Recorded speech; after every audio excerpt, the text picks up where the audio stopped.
Hello, I'm Troy Parker, President of Innovative Labor and Cleaning, and this is another Mental Health Monday.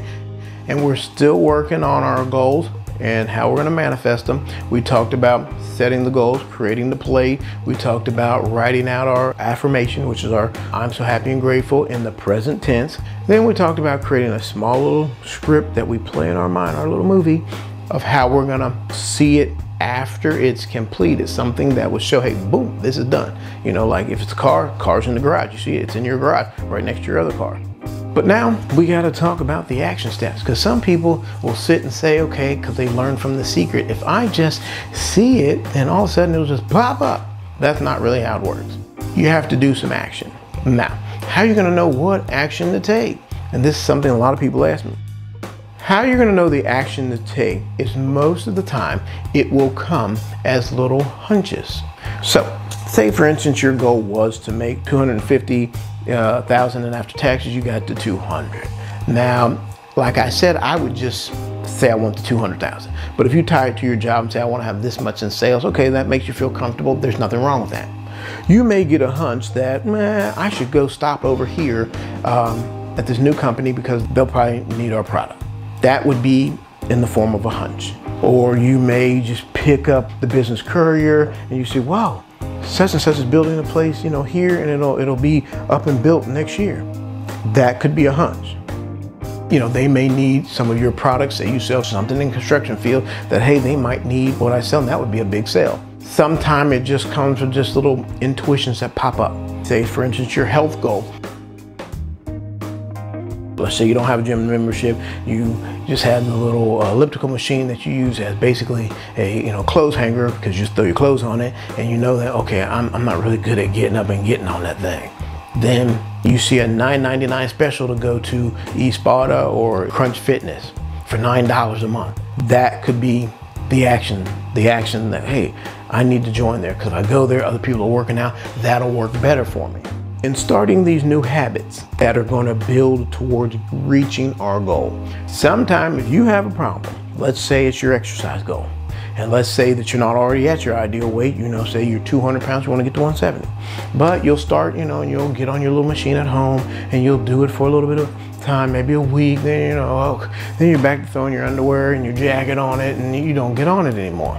It might be a good idea to either hire a personal trainer, get somebody to train with you, like a buddy that your girlfriend that a guy and a girl work out together, that you're friends and you both want to lose weight, to help you be accountable, because this will help you establish the habit. Because all we're trying to do here is program habits into our subconscious mind that will then take them, and then we will automatically do them just like the habits you've already started. That is, say for instance, you're 200 pounds, 250 pounds.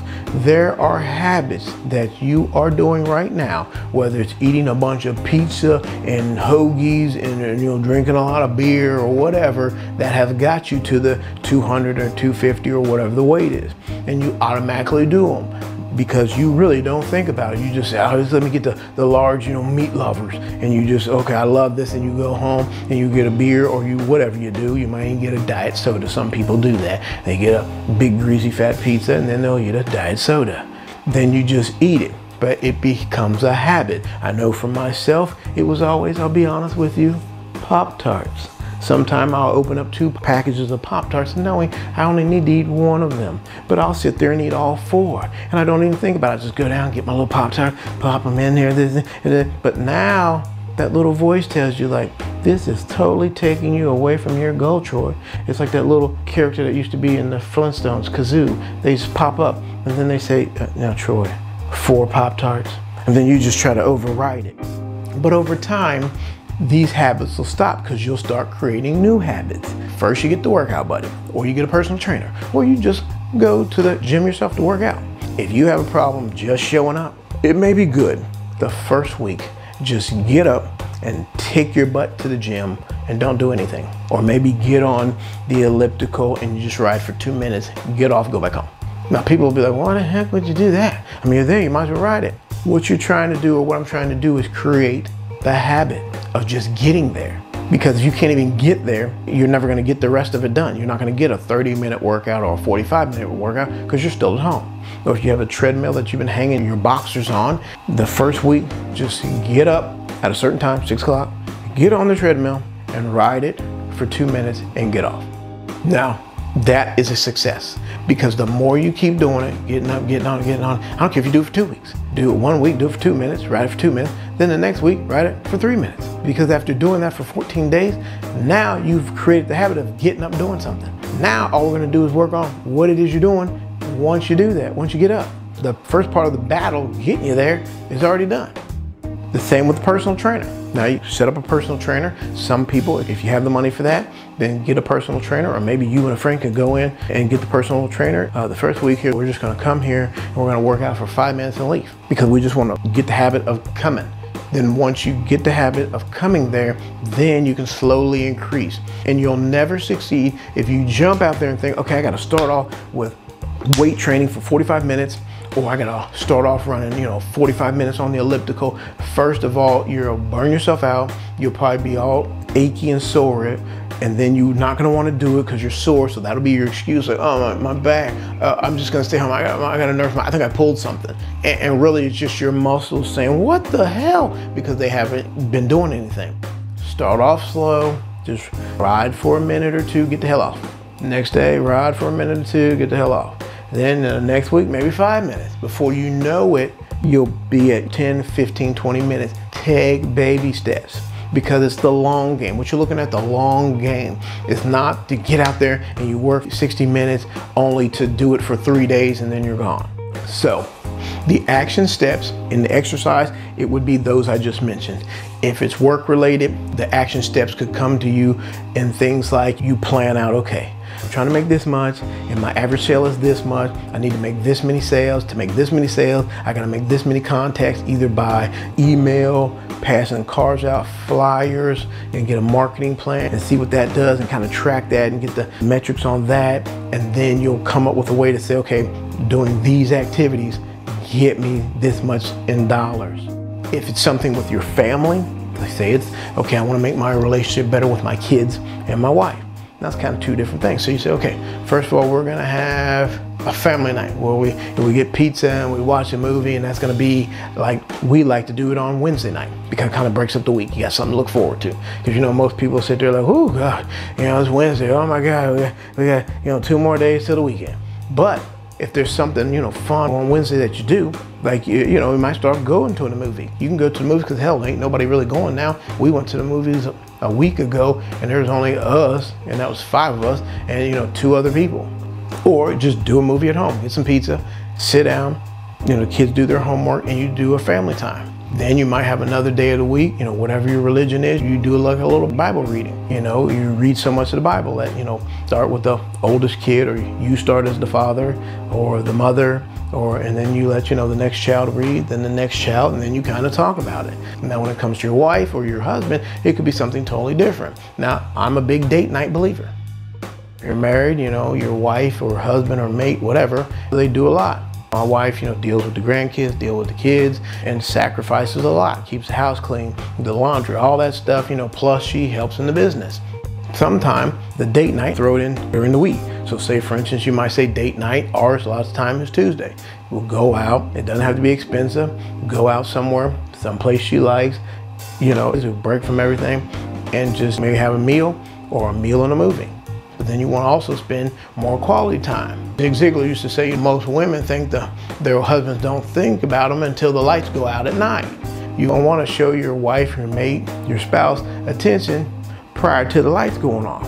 So, when you come home, make it a point daily. This could be one of the things you put on your action step. I want to make sure I come home and stop and take 15 minutes and talk to my wife about how her day went. Because, a lot of times, and I know as men do it, we just go on and on about our day, or our wife just sits there, oh, that's too bad, or your mate may do it. Stop and say, when you first come in, give your wife or your mate a good hug and a kiss, like you mean it, not just a little, and then you keep going, actually embrace them. And then say, well, how was your day? And stop and really listen. and then ask questions. Make sure you listen to a few things she says and then say, well, oh, what do you think about that? Or, hey, well, how did this happen? And ask questions. Then she knows you're engaged and you're interested in what she's doing or he's doing. Then you're gonna put these down as action steps that you do every day. Now, the little intuitions you have, those you're not gonna be able to write down because you don't know when you're gonna have them. But when you have them, the key is to write them down. Because as you write these things down and look back and say, okay, I got this came to me to stop over here because they're building this product and I sell this construction product, so that would be a good sale. And then it worked out. Then you say, okay, I have the family night every Wednesday. Make sure you write down every Wednesday, family night. Tuesday might be date night, or you might say, hey, your date night has to wait till Friday or Saturday. That's when you set up the babysitter, or that just works best for you. That's fine. That's date night. And then, you know, your wife looking forward to it, you know, your mate, you know, what have you, is looking forward to it because that's you guys' time. And that might be the action steps you take in those areas. The exercise, you say, okay, hey, I'm gonna get a personal trainer, I'm gonna get a gym membership. First week, I'm gonna go 5 minutes. Next week, I'm gonna go 8 minutes. I'm gonna go there, ride for 2 or 3 minutes, and then go home and develop the habit. Before you know it, you'll look back and you'll see, golly, man, back in January, I was only riding 2 minutes. And now here I am in May or July, I'm at the gym and I'm exercising for 45 minutes. So you're gonna look for any, you know, ideals that pop in your mind that lead you closer to one, or maybe you get something on all of them. Then you're gonna sit down and write down action steps that you know of that, well, okay, what is something I can do to make my marriage stronger? The date night, the coming home and, you know, spending 15 minutes just talking to her before you go to work. Little things like that. It's not gonna have to be a bunch of big things. A lot of times it's just little bitty things that you do that will help make your marriage, your relationship stronger. Same with your work. Sometimes it's the little things you do, making that extra 4 or 5 calls, or sending out 4 or 5 extra flyers. But write down the action steps that you know right now you can do in the areas on your pie: health, relationship, career, finance, spiritual.